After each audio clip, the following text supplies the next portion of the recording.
کوئی نہیں بچا سکتا اللہ کی حدود سے ٹکرا کر جاؤ مغرب کی عورت سے پوچھو کہ اس کے ساتھ کیا ہو رہا ہے، جاؤ ان سے پوچھو کہ تم یہ سب کچھ کر کے خوش ہو ہے۔ تمہیں ایک واقعہ سناؤں، مشتاق احمد رحمۃ اللہ علیہ، رائٹر، ڈرامہ رائٹر، بڑے نیک آدمی تھے، میرے ساتھ اچھا تعلق محبت، مجھ سے کہنے کہ میں تبلیغ کے کام سے متاثر ہوا انگلستان میں نے اپنا ایڈنبرا پارک میں بیٹھا ہوا تھا، میری بیوی بھی تھی میرے ساتھ، تو ایک جماعت آئی، انہوں نے اذان دے کر نماز پڑھی مغرب، اذان کے بعد 10-15 لڑکیاں آگے بڑھی، تو میں نے بیوی سے کہا آؤ دیکھو یہ کیا بات کرتے ہیں، تو ایک لڑکی نے نماز پڑھانے والے سے پوچھا آپ کو انگلش آتی ہے؟ کہ جی آتی ہے۔ کہا آپ نے یہ کیا کیا ہے؟ کہا ہم نے اللہ کی عبادت کی ہے۔ تو لڑکی نے کہا آج تو اتوار نہیں۔ تو اس نوجوان نے کہا ہم دن میں 5 دفعہ یہ کام کرتے، اپنے اللہ کی عبادت 5 دفعہ کرتے۔ اس نے کہا یہ تو بہت زیادہ ہے، باقی کام کیسے کرتے ہو؟ تو اس نے اس کو تھوڑی سی ڈیٹیل بتائی۔ اس نے کہا بہت مہربانی، اس نے ہاتھ بڑھایا مسافر کے لیے، اچھا جی بہت شکریہ۔ اس نے کہا میں معافی چاہتا ہوں، میں آپ کو ہاتھ نہیں لگا سکتا۔ کیوں؟ کہ یہ ہاتھ میری بیوی کی امانت ہے، یہ اور کسی اور لڑکی کو نہیں چھو سکتا۔ تو وہ لڑکی کھڑی تھی، وہ زمین پہ یوں گری دھڑم، اور اس کی چیخیں نکل گئی اور اس کی ہائے ہائے ہو گئی، کہنے گئی وہ لڑکی کتنی خوش قسمت ہے جس کے تم شوہر ہو، کاش یہ عورت کا مرد بھی ایسا ہی ہوتا۔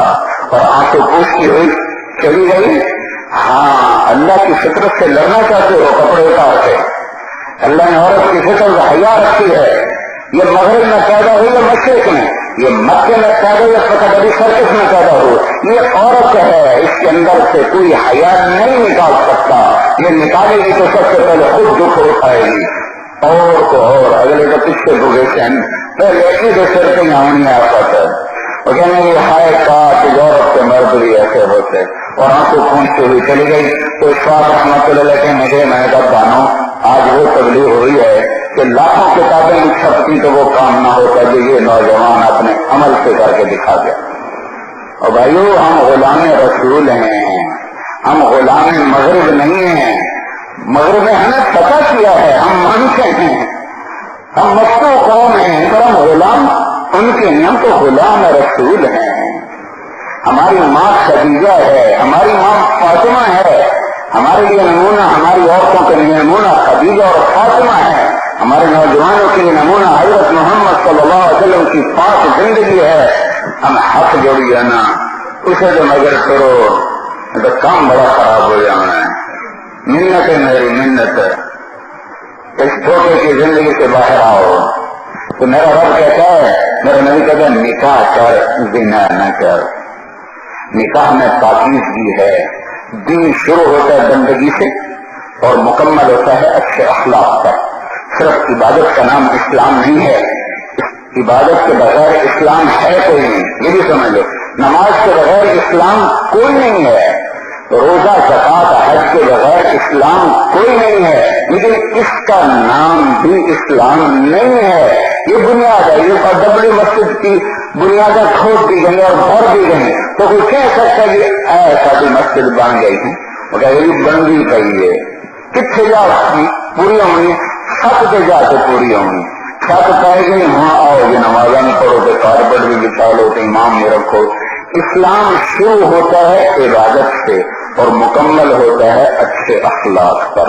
جس معاشرے میں، جس فرد میں اچھے اخلاق نہیں، اس کے پاس دین کے بنیاد جو ہے چھت کوئی نہیں، اور اس کے پاس یہ بھی نہیں کہ وہ کچھ بھی نہیں ہے، فقر ہی فقر ہے۔ اچھے اخلاق کی تکمیل ہے حیا سے۔ حیا اچھے اخلاق میں سب سے جو اعلیٰ صفات ہیں ان میں ایک صفت ہے حیا، اور حیا مکمل ہوتا ہے نکاح سے، شادی سے۔ جب زنا پھیلتا ہے تو حیا مٹتا ہے، جب حیا مٹتا ہے تو ایمان مٹتا ہے۔ یہ نبی نے فرمایا ایمان اور حیا بھائی ہیں، جب حیا جاتا ہے تو ایمان بھی چلا جاتا ہے، پھر ایمان سلامت نہیں رہتا ہے۔ تو دین کی ابتدا عبادت، انتہا اخلاق۔ دین کی بنیاد عبادت اور اس کی چھت اخلاق۔ دین کو تشبیہ دی ہے دنیا گھر کے ساتھ، تو گھر فاؤنڈیشن سے شروع ہوتا ہے، چھت پہ مکمل ہوتا ہے۔ تو دین کی بنیاد ہے کلمہ، نماز، روزہ، زکوٰۃ اور حج. اور یہ جب ہو جائے گا تو ہمارا معاشرہ وہ اسلامی بنیادوں پر آ گیا. لیکن صرف کسی سے اسلام نہیں آئے گا، چھت ڈالنی پڑے گی. چھت کیا ہے؟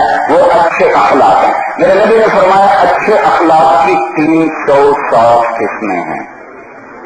ایک بھی کسی کو مل گئی تو جنت میں چلا جائے گا. ٹھیک، ایک بھی.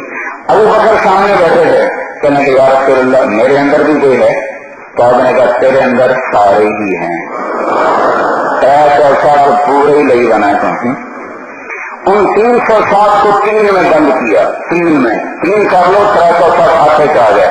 تصل من قطع، جو توڑے اس سے جوڑو. وتأتی من حرمت، جو تمہارا حق نہ دے تم اسے اس کا حق دے دو. وتعفو عن من ظلمت، جو زیادتی کرے اسے معاف کر دو. یہ 3 اور 3 کو 1 میں بند کیا. 3 آ گیا. کیا؟ احسن الی من اساء الیک، جو برا کرے اچھا کر، جو برا کرے اچھا کر. اچھا کہ چھوٹے تو ہو جائیں، سارا نہ کوئی چھوٹا کوئی نہیں، ایک بڑی ایمان دے. یہ بڑا ہونا ہے کہ سارا جہان اللہ تیرے پیروں کا سپنا ہے. تو ان اخلاقی صفات میں ایک صفت ہے حیا، اور حیا نکاح کے بغیر نہیں آ سکتا. نکاح کو سنت کا، من سنتی النکاح من سنتی کا، نکاح میری بہت بڑی سنت ہے، بہت بڑی سنت ہے.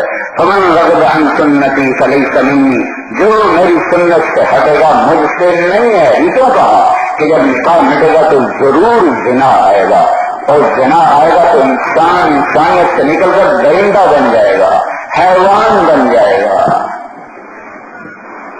3 آدمیوں پہ اللہ کو بڑا غصہ ہے. ایک بادشاہ ہو کر ظالم ہو، ایک فقیر ہو کر متکبر ہو، ایک 60 سال کا ہو جائے پھر بھی زنا نہ چھوڑے. کہیں 3 پر اللہ کو بڑا غصہ آتا ہے. اور اللہ کے نبی نے خود نکاح کیا، اپنی بیٹیوں کا کیا، ہمارے لیے سنت طریقہ جاری کیا. مسجد میں نکاح ہوا، حضرت فاطمہ کا مسجد میں نکاح ہوا. حضرت علی کو سامنے بٹھایا اور کہا جاؤ لوگوں کو جمع کرو نکاح کے لیے. ایسے لوگوں کو جمع کیا گیا. وہ مسجد نبوی اتنی تو تھی، حضور کے زمانے میں اتنا حصہ چھپا ہوا یقیناً تھا. لمبائی تو اتنی تھی، چوڑائی اس سے زیادہ تھی. لمبائی تو یہی ہے، چوڑائی اس سے زیادہ تھی. مسجد بنی ہوئی تھی. تو آپ ممبر پر جلوہ افروز ہوئے اور آپ نے فرمایا لوگوں میرے اللہ کا حکم ہے کہ میں اپنی بیٹی فاطمہ کا نکاح علی کے ساتھ کر دوں. اس سے پہلے آپ نے جا کر حضرت فاطمہ سے پوچھا کہ میں علی سے تیرا نکاح کرنا چاہتا ہوں. انہوں نے خاموشی اختیار کی، جس کا مطلب تھا قبول. تمہاری لڑکی خاموش رہے تو یہ ایجاب ہو گیا. ایجاب ادھر قبول، لڑکا قبول کرتا ہے. تو پھر آپ نے مجلس میں آ کر حضرت علی سے فرمایا کہ لوگوں کو جمع کرو. لوگ جمع ہوئے تو ممبر پر تشریف فرما ہوئے اور خطبہ پڑھا. اور جو بات میں نے پہلے بتا دی وہ کہا کہ بھائی میں نے اپنی بیٹی فاطمہ بنت محمد کو 480 درہم مہر کے تیرے نکاح میں دیا، تو نے قبول کیا. تو حضرت علی نے فرمایا یا رسول اللہ میں نے قبول کیا. اور اس کے ساتھ ہی وہیں سجدے میں گر گئے. اور یہ آیت سجدے میں زور سے پڑھی، رب اوزعنی ان اشکر نعمتک التی انعمت علی وعلی والدی وان اعمل صالحا ترضاہ واصلح لی فی ذریتی انی تبت الیک وانی من المسلمین. یہ آیت آپ نے پڑھی اور اس پر اللہ کے نبی نے زور سے کہا آمین، آمین. تو طریقہ موجود ہے. نکاح میں تکلف کی بھی اجازت ہے، سادگی بھی ہے، درمیانہ ہے. صرف سادگی کا ماڈل بھی نہیں، صرف درمیانے کا ماڈل بھی نہیں، صرف تکلف کا ماڈل بھی نہیں. تینوں ماڈل موجود ہیں. مالداروں کے لیے بھی گنجائش، درمیانے تک کے بھی گنجائش، غریبوں کے لیے بھی گنجائش ہے. آپ دلہن خود چل کے آپ اللہ کے نبی کے کرا دیں، کوئی رخصتی نہیں ہوئی. دلہن آپ ہی چل کے ماں باپ چھوڑ گیا حضرت عائشہ کو اللہ کے نبی کے گھر. اور ولیمہ کیا تھا؟ دودھ آیا، وہ بھی اپنا نہیں تھا، 7 دن عبادہ نے بھیجا تو وہ آپ نے آنے والے مہمانوں کو دودھ پلایا. تو یہ بھی ولیمے کی شکل ہے. سلمہ رضی اللہ عنہ کا ولیمہ تھا تو سلام رضی اللہ عنہ اور کچھ کھانا بھیجا کچھ اور، تو کوئی 250-300 آدمی نے اس ولیمے میں شرکت کی اور یہ کھانا کھلایا گیا. یہ درمیانے درجے کا ولیمہ ہے اور پرتکلف ولیمہ بھی ہوا. یہ حضرت زینب رضی اللہ تعالیٰ عنہا سے آپ کا جو نکاح ہوا، یہ نکاح زمین میں نہیں ہوا، آسمان پر ہوا ہے. یہ نکاح اللہ نے پڑھایا. اس میں نہ ایجاب تھا، نہ قبول تھا، نہ گواہ تھے، نہ مہر تھا، نہ وکیل تھا. یہ سیدھا ڈائریکٹ آسمانوں سے آیا. ایجاب قبول رکن شرط، اگر یہ بچہ قبول نہ کرے تو نکاح نہیں ہوگا، اگر بچی ایجاب نہ کرے تو نکاح نہیں ہوگا. بچہ بچی ایجاب قبول کر لیں، 2 گواہ نہ ہو، نکاح نہیں ہوگا، نکاح نہیں ہوگا. تو اور بیچ میں مہر نہ ہو تو نکاح فاسد ہوگا. تو اتنی شرائط ہیں ایجاب و قبول کے بغیر. منڈی بہودین ہمارے ذمہ دار ہیں، ان کے گاؤں کا بچہ چھوٹی عمر میں چلا گیا بس پہ کنڈکٹری کرنے، اسی میں بچپن سے وہ کنڈکٹری کرتے کرتے بڑا ہو گیا. تو اس کا نکاح تھا. تو اس کے بھائی صاحب نے فرمایا پلانے کی تھی اتنے ہمارے کرے نکاح کسی کا قبول کی تھی. تو آپ کنڈکٹروں کو سمجھتے ہو نا، ہر وقت آن دو شادی جان دو. تو اس نے کہا جی آن دو آن دو. تو اس کا بھائی ساتھ بیٹھا تھا، اس کو کون ماری، کہنے جی جان دو جان دو. اچھا اس نے پھر کو نہیں ماری، پھر کو نہیں ماری. اچھا جی میرے سارے کی صلاح ہو گیا. تو اس کو والدہ نے کہا کہ آن دو جان دو نہ کمی بڑھنا تو آپ میں قبول کیتا. کب جا کے نکاح ہوا؟ اور یہ نکاح کیسے ہوا؟ حضرت محمد صلی اللہ علیہ وسلم مسجد میں ہے، ریزم قرآن اقرا فلما قضا زید منها وطرا زوجناکہا. جب زید کے طلاق، زید سے پہلے شادی کی تھی، انہوں نے طلاق دے دی، مدت پوری ہو گئی، عدت کا میں نے تیرا نکاح کر دیا. تو اللہ کے نبی نے مسکراتے ہوئے فرمایا کوئی ہے زینب کو اطلاع کرے کہ اللہ نے میرے اس سے نکاح کر دیا. تو یہ خوشخبری وہاں گئی تو انہوں نے اپنا ہار اٹھا کر اس خاتون کے گلے میں ڈالا. پھر کہا یا رسول اللہ یہ ولیمہ میں خود کروں گی. وہ ولیمہ سارے مدینے نے کھایا. مدینہ کم از کم 3000 کی آبادی تھی، کم از کم اطراف کو ملا تو 5-6 ہزار کی آبادی تھی. عام دعوت کی جو آئے آئے. تو یہ ولیمہ حضرت زینب رضی اللہ تعالیٰ عنہ کا اتنا پرتکلف تھا کہ سارے مدینے کو یہ کھلایا گیا. تو کم از کم 3-4 ہزار کا مجمع تھا جس نے وہ ولیمہ کھایا ہے.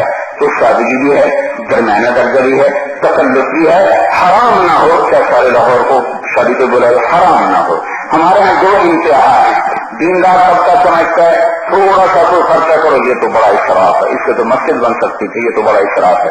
یہ بھی غلط ہے. مالدار طبقہ سمجھتا ہے شراب نہ چلے، جام نہ چلتے اور لڑکیاں نہ ناچیں اور گانا بجانا نہ ہو تو شادی کوئی نہیں، یہ بھی غلط ہے، وہ بھی غلط ہے.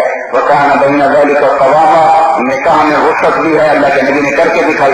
حضرت فاطمہ رضی اللہ عنہا کا نکاح بھری مسجد میں کیا، نکاح کے بعد کیا کیا؟ شہد کا شربت پلایا اور شوارے کھلائے. شہد کا شربت اعلیٰ مشروب ہے. شہد کا شربت اور شوارے سب کو کھلائے. پھر اس کے بعد جب رخصتی کا 1 سال کا، 6 مہینے کا، 1 مہینے کا فوراً سارے قول ہیں. فوراً کا تو اتنا مضبوط نہیں ہے، بیچ میں وقفہ ہے، یہ 1 مہینے کا، یہ 6 مہینے کا، یہ 1 سال کا. تو غالباً 1 مہینے کا وقفہ زیادہ ہے، اس میں صحیح لگتا ہے 1 مہینہ یا 6 مہینے. تو حضرت عقیل آئے حضرت علی کے پاس تو رخصتی کروا لیں، کروا لیں. تو دونوں آئے حضرت ام ایمن کے پاس. انہوں نے جا کے بات کی اللہ کے رسول سے کہ فاطمہ کی رخصتی کروں. تو آپ آئے حضرت حفصہ اور حضرت عائشہ کے پاس. تو میں تمہیں پتا ہے نا فاطمہ میری کتنی پیاری بیٹی ہے، تم اس کو دلہن بناؤ، ہے دلہن بناؤ، اس کو سجاؤ، اس کو سجاؤ. اس میں اللہ کے نبی نے گنجائش دی. لیکن یقیناً اسراف ناپسند ہے، اسراف ناپسند ہے. ایک حد کے اندر مالدار اپنی وسعت کے اندر کر سکتا ہے، تو انہوں نے اس کو دلہن بنایا. تو رضی اللہ تعالیٰ عنہ